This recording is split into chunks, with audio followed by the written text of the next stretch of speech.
Transport मंत्री मुर्दाबाद मुर्दाबाद मुर्दाबाद। साडियां मंगां पूरियां करो सामने पक्के करो पक्के करो। बिल्कुल इन्हां दा शोषण कर रही सरकार। 5000 रुपये तो लैके 10,000 रुपये तक साड़ी तनख्वाह। 10,000 रुपये ਨਾਲ ਦੱਸੋ ਘਰ ਦਾ ਗੁਜ਼ਾਰਾ ਜਿਹੜਾ ਸਾਡੇ ਬਾਲ ਬੱਚਿਆਂ ਦਾ ਫੀਸਾਂ ਦਾ ਦੁੱਧ ਦਾ ਖਰਚਾ ਬਿਜਲੀ ਦਾ ਬਿੱਲ ਕਿੱਥੋਂ ਪੂਰਾ ਕਰਾਂਗੇ। ਮਤਲਬ ਜਿਹੜੀ ਜਨਤਾ ਵਿਚਾਰੀ ਖਰਾਬ ਹੋਣ ਡਈ ਆ ਇਹਨਾਂ ਦੇ ਕਰਕੇ ਹੋਣ ਡਈ ਆ ਤੇ ਜੇ ਨਾ ਸਾਡਾ ਫਿਰ ਵੀ ਕੋਈ ਹੱਲ ਨਾ ਆ ਅਸੀਂ ਰੋਡ ਜਾਮ ਕਰਾਂਗੇ, ਬਿਆਸ ਵਾਲਾ ਪੁਲ ਕਰਾਂਗੇ, ਹਾਈਵੇ ਸਾਰੇ ਜਾਮ ਕਰਾਂਗੇ, ਇਹਨਾਂ ਮੰਤਰੀਆਂ ਦਾ ਜਿਹੜਾ ਜੀਣਾ ਹਰਾਮ ਕਰ ਦਾਂਗੇ। अगला मैं कहना चाहूँगा मिशन उत्तर प्रदेश चला रहे हैं, मुबारक है, लेकिन एक बड़ा सवाल है। उत्तर प्रदेश के अंदर 8 करोड़ वोट किसानों की है। हम बीजेपी को हराएंगे, बीजेपी को बिल्कुल हराएंगे इस बार, लेकिन 8 करोड़ वोट किसानों की है और 3.5 करोड़ वोट से यूपी के अंदर सरकार बनी है। तो मैं अनुरोध ये करूंगा कि अपने बीच से पंचायती उम्मीदवार उतारिए, अपने बीच से संघर्षी लोगों को मैदान में उतारिए और इन सारी राजनीतिक पार्टियों से राजी।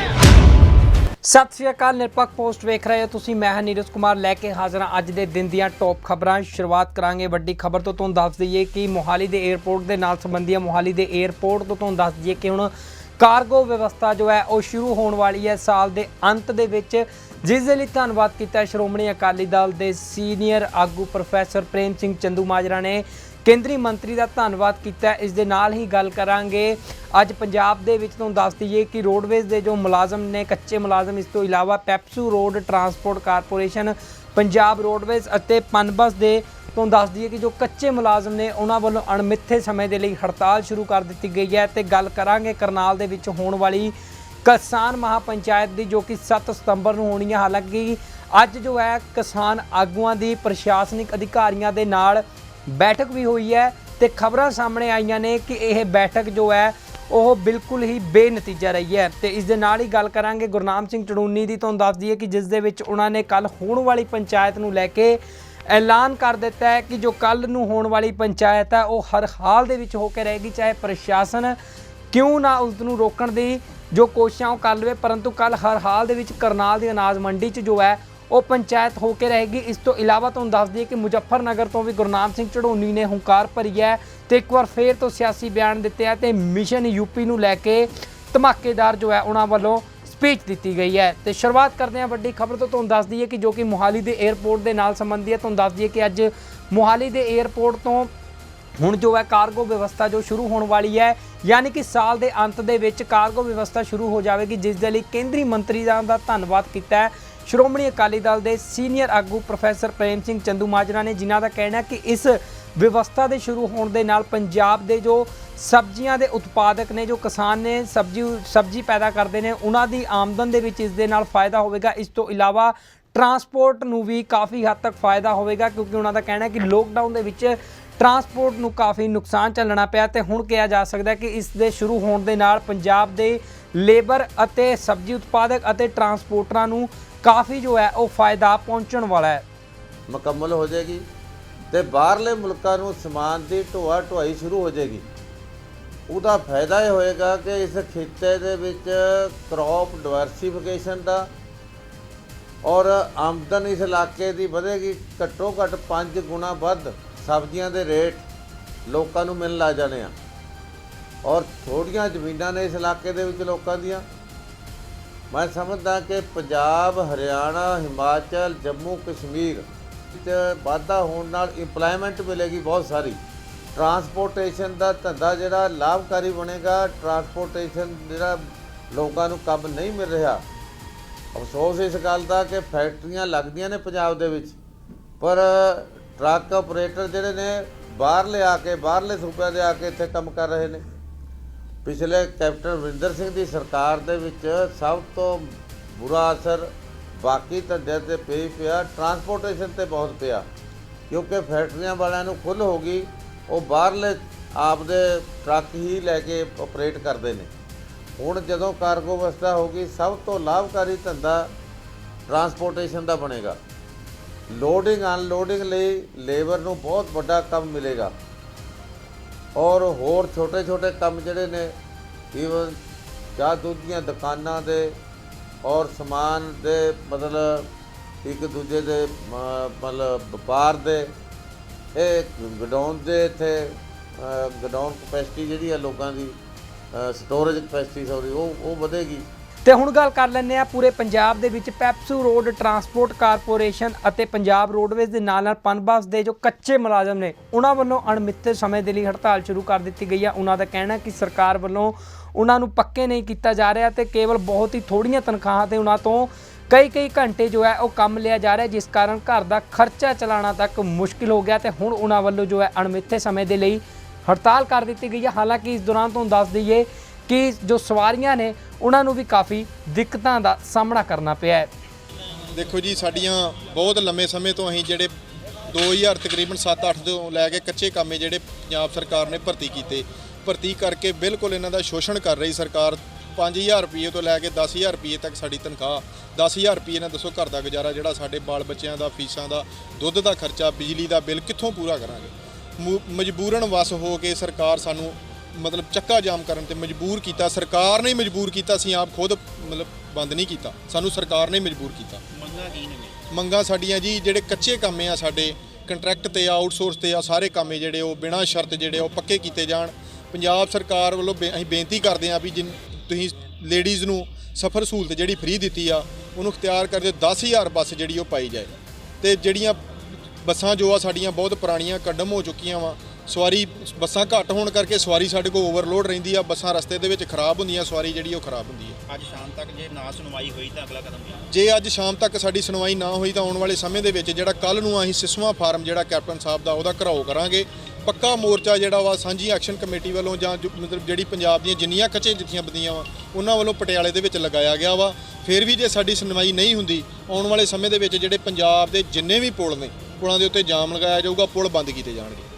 ਤੇ ਹੁਣ ਗੱਲ ਕਰ ਲੈਂਦੇ ਆ ਕਰਨਾਲ ਦੇ ਵਿੱਚ ਜੋ ਕੱਲ ਨੂੰ ਯਾਨੀ ਕਿ 7 ਸਤੰਬਰ ਨੂੰ ਹੋਣ ਵਾਲੀ ਮਹਾ ਪੰਚਾਇਤ ਨੂੰ ਲੈ ਕੇ ਤੁਹਾਨੂੰ ਦੱਸ ਦਈਏ ਕਿ ਜਿਸ ਨੂੰ ਲੈ ਕੇ ਅੱਜ ਇੱਕ ਪ੍ਰਸ਼ਾਸਨਿਕ ਅਧਿਕਾਰੀਆਂ ਅਤੇ ਕਿਸਾਨ ਆਗੂਆਂ ਦੇ ਵਿੱਚ ਤੁਹਾਨੂੰ ਦੱਸ ਦਈਏ ਕਿ ਇੱਕ ਬੈਠਕ ਹੋਈ ਹੈ ਜਿਸ ਜੋ ਕਿ ਬੇਨਤੀਜਾ ਰਹੀ ਹੈ। ਦੱਸ ਦਈਏ ਕਿ 28 ਅਗਸਤ ਨੂੰ ਜੋ ਕਰਨਾਲ ਦੇ ਵਿੱਚ ਪੁਲਿਸ ਵੱਲੋਂ ਲਾਠੀਚਾਰਜ ਕੀਤਾ ਗਿਆ ਸੀ ਉਸ ਨੂੰ ਲੈ ਕੇ ਇਹ ਮਹਾ ਪੰਚਾਇਤ ਕੀਤੀ ਜਾਣੀ ਹੈ, ਜਿਸ ਦੇ ਵਿੱਚ ਹਾਈਵੇ ਨੂੰ ਜਾਮ ਕਰਨ ਦੀ ਕਾਲ ਦਿੱਤੀ ਗਈ ਹੈ। ਇਸ ਦੇ ਨਾਲ ਹੀ ਤੁਹਾਨੂੰ ਦੱਸ ਦਈਏ ਕਿ ਜੋ ਕਰਨਾਲ ਦੇ ਵਿੱਚ ਸੈਕਟਰੀਏਟ ਹੈ ਉਸ ਦੇ ਵੀ ਘਿਰਾਓ ਕਰਨ ਦੀ ਜੋ ਕਾਲ ਹੈ ਕਿਸਾਨਾਂ ਵੱਲੋਂ ਦਿੱਤੀ ਗਈ ਹੈ। ਹਾਲਾਂਕਿ ਪ੍ਰਸ਼ਾਸਨਿਕ ਅਧਿਕਾਰੀਆਂ ਦੇ ਵੱਲੋਂ ਕਿਹਾ ਗਿਆ ਕਿ ਜੋ ਵੀ ਗੱਲ ਹੈ ਉਹ ਮਿਲ ਬੈਠ ਕੇ ਕੀਤੀ ਜਾਵੇ, ਸ਼ਾਂਤਮਈ ਤਰੀਕੇ ਦੇ ਨਾਲ ਕੀਤੀ ਜਾਵੇ। ਹਾਲਾਂਕਿ ਪ੍ਰਸ਼ਾਸਨਿਕ ਅਧਿਕਾਰੀਆਂ ਨੇ ਇੱਥੇ ਇਹ ਵੀ ਚੇਤਾਵਨੀ ਦੇ ਦਿੱਤੀ ਹੈ ਕਿ ਕਿਸੇ ਨੂੰ ਵੀ ਕੋਈ ਹਾਈਵੇ ਅਤੇ ਕੋਈ ਵੀ ਜੋ ਅਜਿਹਾ ਕੰਮ ਕਰਨ ਦੀ ਜਿਸ ਨਾਲ ਜਨਤਾ ਨੂੰ ਨੁਕਸਾਨ ਹੋਵੇ ਕੋਈ ਪਰਮਿਸ਼ਨ ਨਹੀਂ ਹੈ। ਪਰੰਤੂ ਇੱਕ ਵਾਰ ਫੇਰ ਤੋਂ ਤੁਹਾਨੂੰ ਦੱਸ ਦਈਏ ਕਿ ਕਰਨਾਲ ਦੇ ਵਿੱਚ ਜੋ ਲਾਠੀਚਾਰਜ ਹੁੰਦਾ ਉਸ ਨੂੰ ਲੈ ਕੇ ਜੋ ਕਿਸਾਨ ਉਸ ਦੇ ਵਿੱਚ ਫੱਟੜ ਹੁੰਦੇ ਨੇ, ਇਸ ਤੋਂ ਇਲਾਵਾ ਇੱਕ ਕਿਸਾਨ ਜੋ ਉਸ ਦੇ ਵਿੱਚ ਸ਼ਹੀਦ ਹੋ ਜਾਂਦਾ ਉਸ ਨੂੰ ਲੈ ਕੇ ਕਿਹਾ ਜਾਂਦਾ ਹੈ ਕਿ ਜੋ ਸ਼ਹੀਦ ਹੋਇਆ ਕਿਸਾਨ ਹੈ ਉਸ ਦੇ ਪਰਿਵਾਰਕ ਮੈਂਬਰਾਂ ਦੇ ਵਿੱਚੋਂ ਇੱਕ ਨੂੰ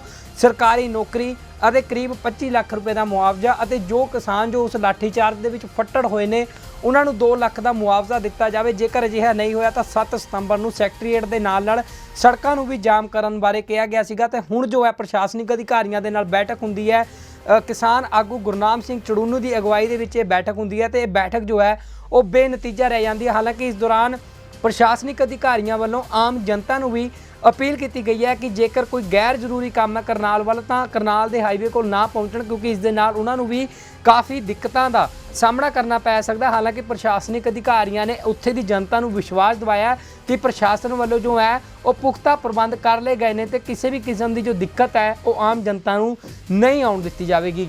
बुलाई गई है। आज हमने इस संदर्भ में जो इनके मुख्य नेतागण थे उनसे बैठक की थी, उसमें इनकी तरफ से जो मांगे थी उस पर भी चर्चा हुई है और सरकार का जो स्टैंड था वो भी हमने इन पे बताया है। इनकी मुख्य मांगे ये थी कि जो लोग हैं जिनको 28 अगस्त को बस्ताडा टोल प्लाजा पे जो लाठीचार्ज हुआ था कानून तोड़ने की एवज में, हाईवे जाम करने की एवज में, उस लाठीचार्ज के जो घायल हैं उनको मुआवजा दिया जाए और एक किसान जिसकी ये कह रहे हैं कि अगले दिन हार्ट अटैक से मौत हो गई उसको भी मुआवजा मिले। इस संदर्भ में हमने उनको स्पष्ट बताया है कि ये सारे लोग जो है वो लॉ वायलेटर्स हैं, उन्होंने कानून तोड़ा है, हाईवे जाम किया है, तो किसी भी सूरत में मुआवजे के हकदार नहीं है। दूसरा इनका कहना था कि जो अधिकारी कर्मचारी हैं जिन्होंने लाठीचार्ज किया उनके खिलाफ सरकार कार्रवाई करे तो वो भी हमने इनको स्पष्ट किया, क्योंकि चूँकि स्वाभाविक सी बात है कि इन्होंने कानून तोड़ा, हाईवे जाम किया और हाईवे खुलवाने के लिए जो है मिनिमम बल प्रयोग जितना चाहिए था उतना किया है। तो इस प्रकार से इनकी कोई भी जो मांग है वो जस्टिफाइड नहीं है, और इसीलिए हमने जब इनसे कन्वे किया तो इन्होंने अंत में इनका फैसला आया कि ये अपनी महापंचायत करेंगे। इस सिलसिले में मैं किसानों से जितने भी लोग यहाँ इकट्ठे होंगे उनसे आग्रह करूँगा, एक तो शांति व्यवस्था जरूर बना के रखें, जितनी भी गैदरिंग हो। इनकी जो कॉल है, इनका जो मांग है कि ये हाईवे जाम करेंगे या सेक्रेटरीट का घेराव करेंगे, वो प्रशासन किसी भी कीमत पे बर्दाश्त नहीं करेगा, क्योंकि हाईवे बड़ा क्रिटिकल है। जो लोग मूव करते हैं उनकी मूवमेंट को किसी भी तरीके से रिस्ट्रिक्ट नहीं किया जा सकता। इसी प्रकार सेक्रेटरीट में भी जो है ज़रूरतमंद लोग आते हैं, तो कानूनी तौर पे बिल्कुल गलत है कि अगर इसका कोई घेराव करे। प्रशासन की पूरी तैयारियां हैं, हम किसी भी कीमत पे दोनों चीज़ें नहीं होने देंगे, और इसके लिए चाहे जो हमें कार्रवाई करनी पड़ेगी, जो एक्शन लेना पड़ेगा वो लेंगे। लेकिन फिर भी किसान नेताओं से हमारी बात हुई है, मैं आगे उनसे आगे भी अपील करूंगा कि बातचीत, क्योंकि जो कोई भी इनकी समस्या उसका हल बातचीत से ही निकलना है, तो प्रशासन हमेशा बातचीत के लिए तैयार है। इनकी जो भी मांगे हैं, जायज़ मांगे हैं, वो हमारे सामने रखें, और मुझे नहीं लगता इसमें कोई दिक्कत है। जो भी चीज़ जायज़ है, लीगल है, हमने इनको बताया है कि वो हम इनके लिए करने को तैयार हैं। लेकिन कोई गलत या इलीगल डिमांड करके और फिर उसके बाद अगर कोई फर्दर हाईवे जाम करने की बात करे या सेक्रेटरीट को घेराव की करने की बात करे, तो वो हम किसी भी कीमत पे नहीं होने देंगे।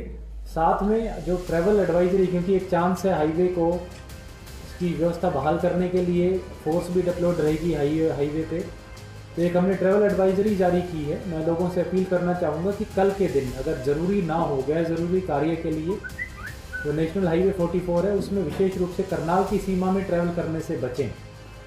और अगर फिर भी किसी को ज़रूरत पड़ती है ट्रैवल करने के लिए, तो हमने एडवाइजरी में विस्तृत रूप से आज, जो कि लगभग सभी प्रिंट मीडिया के न्यूज़पेपर्स में भी छपा है, कल सोशल मीडिया पे भी हमने जारी किया था, तो हमने ऑल्टरनेटिव रूट्स प्लान करके बताए हैं। उन ऑल्टरनेटिव रूट्स को लें, ताकि हाईवे पे इन केस आवाजाही किसी वजह से बाधित होती है तो लोगों को दिक्कतें ना आएँ। ਤੇ ਦੂਜੇ ਪਾਸੇ ਜੇਕਰ ਗੱਲ ਕਰੀਏ, ਗੁਰਨਾਮ ਸਿੰਘ ਚੜੂਨੀ ਵੱਲੋਂ ਖੁੱਲ੍ਹੇ ਤੌਰ ਤੇ ਯਾਨੀ ਕਿ ਪ੍ਰਸ਼ਾਸਨ ਨੂੰ ਚੇਤਾਵਨੀ ਦੇ ਦਿੱਤੀ ਗਈ ਹੈ ਕਿ ਜੋ ਕਿਸਾਨ ਪੰਚਾਇਤ ਹੈ ਕੱਲ੍ਹ ਨੂੰ ਕਰਨਾਲ ਦੀ ਅਨਾਜ ਮੰਡੀ ਦੇ ਵਿੱਚ ਉਹ ਹਰ ਹਾਲਤ ਦੇ ਵਿੱਚ ਹੋ ਕੇ ਰਹੇਗੀ। ਇਸ ਤੋਂ ਪਹਿਲਾਂ ਤੁਹਾਨੂੰ ਦੱਸ ਦਈਏ ਕਿ ਪ੍ਰਸ਼ਾਸਨ ਵੱਲੋਂ ਧਾਰਾ 144 ਜੋ ਹੈ ਉੱਥੇ ਲਾਗੂ ਕਰ ਦਿੱਤੀ ਗਈ ਹੈ, ਤੇ ਖਬਰਾਂ ਸਾਹਮਣੇ ਆ ਰਹੀਆਂ ਨੇ ਕਿ ਸ਼ਾਮ ਤੱਕ ਜੋ ਹੈ, ਰਾਤ ਨੂੰ ਹੋ ਸਕਦਾ ਹੈ ਕਿ ਇੰਟਰਨੈਟ ਸੇਵਾਵਾਂ ਵੀ ਉੱਥੇ ਬੰਦ ਹੋ ਜਾਣ ਤੇ ਮੋਬਾਈਲ SMS ਦੀ ਸੇਵਾ ਵੀ ਜੋ ਹੈ ਉਹ ਬੰਦ ਕੀਤੀ ਜਾ ਸਕਦੀ ਹੈ। ਪਰੰਤੂ ਇਸ ਤੋਂ ਪਹਿਲਾਂ ਤੁਹਾਨੂੰ ਦੱਸ ਦਈਏ ਕਿ ਗੁਰਨਾਮ ਸਿੰਘ ਚੜੂਨੀ ਨੇ ਅਪੀਲ ਕਰ ਦਿੱਤੀ ਹੈ ਕਿਸਾਨਾਂ ਨੂੰ ਕਿ ਵੱਧ ਤੋਂ ਵੱਧ ਜੋ ਹੈ ਉਹ ਕਰਨਾਲ ਦੇ ਵਿੱਚ ਜੋ ਅਨਾਜ ਮੰਡੀ ਆ ਉੱਥੇ ਪਹੁੰਚਣ, ਤਾਂ ਜੋ ਸੈਕਟਰੀਏਟ ਆ ਉਸ ਦਾ ਘਿਰਾਓ ਕੀਤਾ ਜਾ ਸਕੇ। ਹਾਲਾਂਕਿ ਇਸ ਮੌਕੇ ਉਹਨਾਂ ਨੇ ਇਹ ਵੀ ਕਿਹਾ ਕਿ ਪੁਲਿਸ ਵੱਲੋਂ ਜੋ ਹੈ ਨਾਕੇ ਲਗਾ ਕੇ ਰੋਕਣ ਦੀ ਕੋਸ਼ਿਸ਼ ਕੀਤੀ ਜਾਵੇਗੀ, ਪਰੰਤੂ ਤੁਸੀਂ ਜੋ ਹੈ ਉੱਥੇ ਨਾਕੇ ਜ਼ਰੂਰ ਤੋੜਨੇ ਨੇ, ਪਰੰਤੂ ਆਪਣੇ ਹੱਥ ਦੇ ਵਿੱਚ ਕਾਨੂੰਨ ਨਹੀਂ ਲੈਣਾ। ਜੇਕਰ ਪੁਲਿਸ ਵਾਲੇ ਲਾਠੀ ਵੀ ਚਾਰਜ ਕਰਦੇ ਨੇ ਤਾਂ ਤੁਸੀਂ ਉਸ ਨੂੰ ਸਹਿਣਾ ਹੈ। ਜਵਾਬ ਵੀ ਕਾਰਵਾਈ ਜੋ ਹੈ ਉਹ ਕਿਸੇ ਕਿਸਮ ਦੀ ਨਹੀਂ ਕਰਨੀ। ਉਹਨਾਂ ਨੇ ਕਿਹਾ ਕਿ ਜੋ ਇਹ ਧਰਨਾ ਪ੍ਰਦਰਸ਼ਨ ਚੱਲ ਰਿਹਾ ਦਿੱਲੀ ਦੀਆਂ ਬਰੂਹਾਂ ਤੇ ਬਿਲਕੁਲ ਸ਼ਾਂਤਮਈ ਚੱਲ ਰਿਹਾ ਹੈ, ਤੇ ਉਹ ਨਹੀਂ ਚਾਹੁੰਦੇ ਕਿ ਅਜਿਹੀ ਕਿਸੇ ਕੋਈ ਕਾਰਵਾਈ ਕਿਸਾਨਾਂ ਵੱਲੋਂ ਕੀਤੀ ਜਾਵੇ ਜਿਸ ਨਾਲ ਸਰਕਾਰ ਨੂੰ ਕੋਈ ਬੋਲਣ ਦਾ मौका मिले। साथियों नमस्कार। साथियों, जैसा कि आपको पता है कि कल करनाल के अंदर हमने अनाज मंडी में सब ने इकट्ठे होके उसके बाद सचिवालय का घेराव करना है। कल 10 बजे सब ने अनाज मंडी करनाल में इकट्ठे होना है। और साथियों, प्रशासन ने भी दूसरी तरफ अपनी सख्ताई शुरू कर दी है, धारा 144 लगा दी है, जगह जगह पे नाके लगा सकते हैं, आपको रास्ते में रोक सकते हैं। हम एक तो बेनती करना चाहेंगे, जो करनाल और उसके आसपास के लोग हैं वो ट्रैक्टर ट्रालियों में आएँ, और जहाँ जो भाई मतलब इकट्ठे होकर जत्थों में आएँ, और जहाँ भी आप नाका तोड़ सकते हो वो नाके तोड़ने हैं। लेकिन ध्यान रखना है कि आंदोलन में किसी तरह का उपद्रव ना हो। अगर पुलिस लठ मारती है तो हमने जवाबी लठ नहीं मारना, हमने बट्टा नहीं मारना, हमने आगजनी नहीं करनी, पुलिस वाले से झगड़ा नहीं करना। पुलिस जो करती है करे। अगर आपने कोई उपद्रव किया तो आप बदनाम हो जाएंगे, अगर पुलिस ने लाठियां मारी तो सरकार बदनाम हो जाएगी। इस बात का ध्यान रखना है। अगर आपने हाथ उठा लिया तो ये आंदोलन टूट जाएगा। इस आंदोलन को हमने हर कीमत पर, हर कुर्बानी देके बचाना है। साथियों, जो जहाँ थोड़े भाई हों जहाँ बैरिकेड ना तोड़ सकते हो वो वैकल्पिक रास्तों से आएँ। जहाँ भी दाएं बाएं से रास्ता खुले मिले, खेतों से रास्ता मिले, वहाँ से आएँ। और जो भाई थोड़े हों और वैकल्पिक रास्ता भी ना हो वो भाई वहीं पे बैठ जाएं, वहीं पे सड़क पे धरना शुरू कर दें, सड़क रोक के बैठ जाएं। साथियों, हमारी बिल्कुल सख्त हिदायत है कि कल का हमारा जो आंदोलन है वो हम जरूर करेंगे, सेक्रेटेरिएट का घेराव जरूर करेंगे, इकट्ठे जरूर होंगे, लेकिन हमारा फिर अनुरोध है कि हम उपद्रव नहीं करेंगे। हमारा कोई भाई हाथ नहीं उठाएगा। और आप सभी वॉलंटियर हो, जो भाई कहीं उपद्रव करे, हाथ उठाए, कहीं नए लड़के आते हैं हमारे बीच में और वो रोके से रुकते नहीं हैं, उनको साथ वाले भाई पकड़ लें। और जो भाई बिल्कुल ना रुक सकता हो कि उसने तो रुकना ही रुकना नहीं है, तो हमारी हाथ जोड़ के प्रार्थना है कि वो भाई इस आंदोलन में, कल वाले उसमें वो ना आए, घर से ही ना आए तो ज़्यादा बेहतर है, क्योंकि उसकी वजह से आंदोलन नहीं टूटना चाहिए। जो भाई उपद्रव को रोक जो भाई शांति से आंदोलन करेंगे तो तभी आंदोलन जीता जाएगा। मेरी प्रार्थना है कि जो वर्कर हैं वो अपने साथियों को कंट्रोल में रखें। सभी का बहुत बहुत धन्यवाद। ਤੇ ਹੁਣ ਗੱਲ ਕਰਦੇ ਹਾਂ ਬੀਤੇ ਦਿਨਾਂ ਮੁਜ਼ੱਫਰਨਗਰ ਦੇ ਵਿੱਚ ਜੋ ਮਹਾ ਕਿਸਾਨ ਪੰਚਾਇਤ ਹੋਈ। ਤੁਹਾਨੂੰ ਦੱਸ ਦਈਏ ਕਿ ਇਸ ਮਹਾ ਕਿਸਾਨ ਪੰਚਾਇਤ ਦੇ ਵਿੱਚ ਤਕਰੀਬਨ ਹਰ ਇੱਕ ਕਿਸਾਨ ਆਗੂ ਦੇ ਵੱਲੋਂ ਆਪਣੇ ਆਪਣੇ ਵਿਚਾਰ ਜੋ ਹੈ ਪੇਸ਼ ਕੀਤੇ ਗਏ। ਹਾਲਾਂਕਿ ਇਸ ਨੂੰ ਮਿਸ਼ਨ ਉੱਤਰ ਪ੍ਰਦੇਸ਼ ਦਾ ਵੀ ਨਾਮ ਦਿੱਤਾ ਗਿਆ। ਇਸ ਤੋਂ ਇਲਾਵਾ ਤੁਹਾਨੂੰ ਦੱਸ ਦਈਏ ਕਿ ਇਸ ਮਹਾ ਪੰਚਾਇਤ ਦੇ ਵਿੱਚ ਇੱਕ ਵਾਰ ਫਿਰ ਤੋਂ ਗੁਰਨਾਮ ਸਿੰਘ ਚੜੂਨੀ ਵੱਲੋਂ ਸਿਆਸੀ ਬਿਆਨ ਦਿੱਤਾ ਗਿਆ, ਜਿਸ ਦੇ ਵਿੱਚ ਉਹਨਾਂ ਨੇ ਕਿਹਾ ਕਿ ਜੋ ਉੱਤਰ ਪ੍ਰਦੇਸ਼ ਆ ਉੱਥੇ 8 ਕਰੋੜ ਕਿਸਾਨ ਹੈ ਤੇ ਜਿਹਦੇ ਵਿੱਚ ਉਹਦੇ 3.5 ਕਰੋੜ ਜੋ ਵੋਟ ਹੈ ਉਹ ਭਾਜਪਾ ਦੀ ਸਰਕਾਰ ਨੂੰ ਪਈ ਸੀ, ਤਾਂ ਉੱਥੇ ਬੀਜੇਪੀ ਦੀ ਸਰਕਾਰ ਬਣੀ। ਇਸ ਮੌਕੇ ਉਹਨਾਂ ਨੇ ਉੱਤਰ ਪ੍ਰਦੇਸ਼ ਦੇ ਕਿਸਾਨਾਂ ਨੂੰ ਅਪੀਲ ਕੀਤੀ ਹੈ ਕਿ ਆਪਣੇ ਵਿੱਚੋਂ ਹੀ ਉਮੀਦਵਾਰ ਜੋ ਨੇ ਵਿਧਾਨ ਸਭਾ ਦੀਆਂ ਚੋਣਾਂ ਦੇ ਵਿੱਚ ਉਤਾਰੇ ਜਾਣ ਤੇ ਜੋ ਪਾਰਟੀਆਂ ਚੱਲੀਆਂ ਆ ਰਹੀਆਂ ਕਾਫੀ ਸਮੇਂ ਤੋਂ ਰਵਾਇਤੀ ਪਾਰਟੀਆਂ, ਉਹਨਾਂ ਨੂੰ ਸੱਤਾ ਦੇ ਦਰਵਾਜ਼ੇ ਤੋਂ ਜੋ ਹੈ ਉਹ ਲਾਂਭੇ ਕੀਤਾ ਜਾ ਸਕੇ। ਇਸ ਦੇ ਨਾਲ ਹੀ ਉਹਨਾਂ ਨੇ ਮਿਸ਼ਨ ਪੰਜਾਬ ਦੀ ਵੀ ਉੱਥੋਂ ਗੱਲ ਕੀਤੀ ਹੈ, ਜਿਸ ਦੇ ਵਿੱਚ ਉਹਨਾਂ ਨੇ ਕਿਹਾ ਕਿ ਪੰਜਾਬ ਦੇ ਵਿੱਚ ਵੀ ਕਿਸਾਨਾਂ ਨੂੰ ਜੋ ਚਾਹੀਦਾ ਆਪਣੇ ਵਿੱਚੋਂ ਹੀ ਉਮੀਦਵਾਰ ਖੜੇ ਕਰਕੇ ਜੋ ਸਿਆਸੀ ਪਾਰਟੀਆਂ ਕਾਫੀ ਲੰਬੇ ਸਮੇਂ ਤੋਂ ਰਾਜ ਕਰ ਰਹੀਆਂ ਨੇ ਉਹਨਾਂ ਨੂੰ ਜੋ ਹੈ ਉਹ दूर करना चाहिए। जवाब देना चाहूँगा, गर्मी बहुत है, आप भी परेशान हो रहे हो। सबसे पहले तो आपको धन्यवाद, आपको मुबारकबाद देना चाहूँगा जो आप इतनी संख्या में इकट्ठे हुए हो और आज आपने सरकार को बता दिया है कि जब देश का किसान जागता है तो सरकार की जड़ें हिला देता है। दूसरा साथियों, मैं अनुरोध करना चाहूंगा, बेनती करना चाहूंगा, सारे देश का किसान इकट्ठा है। इस आंदोलन में इस सरकार को और अभी हिलाने की जरूरत है। जैसा आंदोलन हरियाणा और पंजाब में चल रहा है, चाहे उसमें नेताओं के घेराव की बात हो, चाहे टोल बंद की बात हो, चाहे रोड जाम की बात हो, कृपया वो दूसरे प्रदेश, चाहे वो देश के किसी कोने से भी हो, वो जितना उस्मा कर सकते हैं, जितनी उनकी ताकत बनती है उतना जरूर करना चाहिए। उनको एक संदेश देश के अंदर, एक विरोध देश के अंदर पैदा हो। अगला मैं कहना चाहूंगा, मिशन उत्तर प्रदेश चला रहे हैं, मुबारक है, लेकिन एक बड़ा सवाल है। उत्तर प्रदेश के अंदर 8 करोड़ वोट किसानों की है। हम बीजेपी को हराएंगे, बीजेपी को बिल्कुल हराएंगे इस बार, लेकिन 8 करोड़ वोट किसानों की है और 3.5 करोड़ वोट से यूपी के अंदर सरकार बनी है। तो मैं अनुरोध ये करूंगा कि अपने बीच से पंचायती उम्मीदवार उतारिए, अपने बीच से संघर्षी लोगों को मैदान में उतारिए और उन सारी राजनीतिक पार्टियों से राजनीति लीजिए। ऐसा ही आप पंजाब में करिए, मिशन पंजाब चलाइए, जितने राजनीतिक पार्टियां मार के भगाइए उनको देश से बाहर। हमारे अगर आज कोई दोषी है तो हमारे नीतिकार दोषी है, चाहे वो मौजूदा पार्टी हो, चाहे वो पहली हो, चाहे वो उससे पहली हो। ਖਬਰਾਂ ਦੀ ਤਾਜ਼ਾ ਅਪਡੇਟ ਲਈ ਬਣੇ ਰਹੋ ਨਿਰਪੱਖ ਪੋਸਟ ਦੇ ਨਾਲ, ਖਬਰ ਦੀ ਨਿਰਪੱਖ ਆਵਾਜ਼। ਇਸ ਤੋਂ ਇਲਾਵਾ ਤੁਸੀਂ ਤਾਜ਼ਾ ਜਾਣਕਾਰੀ ਦੇ ਲਈ ਸਾਡੀ ਵੈਬਸਾਈਟ www.nirpakhpost.com ਤੇ ਵੀ ਵਿਜ਼ਿਟ ਕਰ ਸਕਦੇ ਹੋ ਤੇ ਜੋ ਨਵੀਂ ਤਾਜ਼ੀ ਜਾਣਕਾਰੀ ਹੈ ਉਹ ਹਾਸਿਲ ਕਰ ਸਕਦੇ ਹੋ। ਬਣੇ ਰਹੋ ਨਿਰਪੱਖ ਪੋਸਟ ਦੇ ਨਾਲ, ਖਬਰ ਦੀ ਨਿਰਪੱਖ ਆਵਾਜ਼। पंजाब ते पंजाबियत नाल जुड़िया हर मुद्दा, हर खबर निरपक्ष तरीके नाल तुहाडे तक पहुंचण दी कोशिश विच तुसीं भी देवो साडा साथ। ਤਾਂ ਹੁਣੇ ਲਾਈਕ ਕਰੋ ਸਾਡਾ ਫੇਸਬੁੱਕ ਪੇਜ, ਸਬਸਕ੍ਰਾਈਬ ਕਰੋ YouTube ਤੇ ਅਤੇ ਫੋਲੋ ਕਰੋ ਇੰਸਟਾ ਅਤੇ ਟਵਿੱਟਰ ਤੇ ਨਿਰਪੱਖ ਪੋਸਟ, ਖਬਰ ਦੀ ਨਿਰਪੱਖ ਆਵਾਜ਼। ਵਿਜ਼ਿਟ ਕਰੋ www.nirpakhpost.com।